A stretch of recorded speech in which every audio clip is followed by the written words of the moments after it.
गोर लगै छी। आइ हम अहाँ सब ला एकटा ब्राह्मण बाबू के गीत ल क एलहुँ हँ। आशा करै छी जे अहाँ सबके नीक लागत। तो सुनू। छोटी मोटी ब्राह्मण बाबू के कान दुनू सोनमा। छोटी मोटी ब्राह्मण बाबू के कान दुनू सोनमा। पढ़ने के पोथी ने जाय हे, पढ़ने के पोथी ने जाए हे। बाटे में भेटी गेल ब्राह्मण के बेटिया। बाटे में भेटी गेल ब्राह्मण के बेटिया। सब जनौ दिया ने चढ़ाए हे, सब जनौ दिया ने चढ़ाए हे। पाहिने जे कहितौं ब्राह्मण आही के चढ़इतौं। पाहिने जे कहितौं ब्राह्मण आही के चढ़बितौं।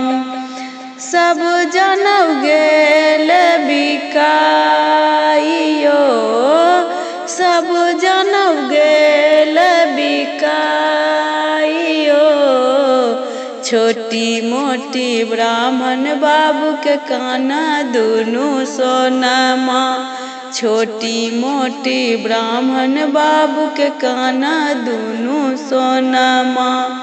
पढ़ने के पोथी ने जाए हे, पढ़ने के पोथी ने जाए हे। बाटे में भेटी गेल बरइनी बेटिया। बाटे में भेटी गेल बरइनी बेटिया। सब खरम दिया ने चढ़ाए हे, सब खरम दिया ने चढ़ाए हे। पहिने जे कहितौं ब्राह्मण आही के पहिरबितौं। पहिने जे कहितौं ब्राह्मण आही के पहिरबितौं। सब खरम गेल बिकाइयो, सब खरम गेल बिकाइयो। छोटी मोटी ब्राह्मण बाबू के कान दुनू सोनमा। छोटी मोटी ब्राह्मण बाबू के कान दुनू सोनमा। पढ़ने के पोथी ने जाय हे। बाटे में भेटी गेल तमोलिन के बेटिया। बाटे में भेटी गेल तमोलिन के बेटिया। सब पान दिया ने चढ़ाई हे, सब पान दिया ने चढ़ाई हे। पहिने जे कहितौं ब्राह्मण आही के चढ़बितौं। पहिने जे कहितौं ब्राह्मण आही के चढ़बितौं। सब पान गेल बिकाइयो,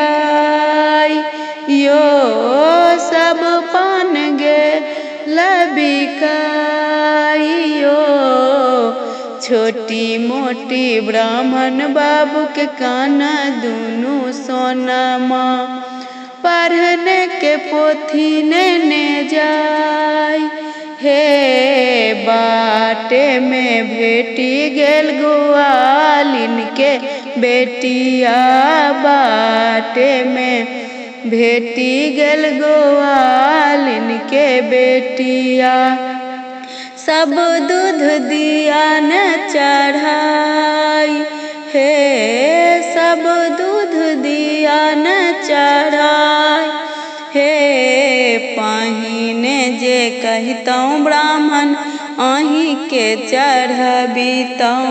पहिने जे कहितौं ब्राह्मण आही के चढ़बितौं। सब दूध गेल बिकाइयो, सब दूध गेल बिकाइयो। छोटी मोटी ब्राह्मण बाबू के काना दूं सोनमा, छोटी मोटी ब्राह्मण बाबू के काना दूनु सोनमा।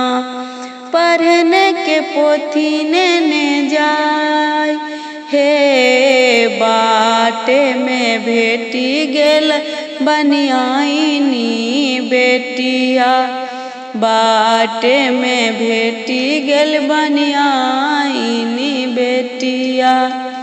सब लड्डू दिया ने चढ़ाई है, सब धूप दीप दिया ने देखाई है।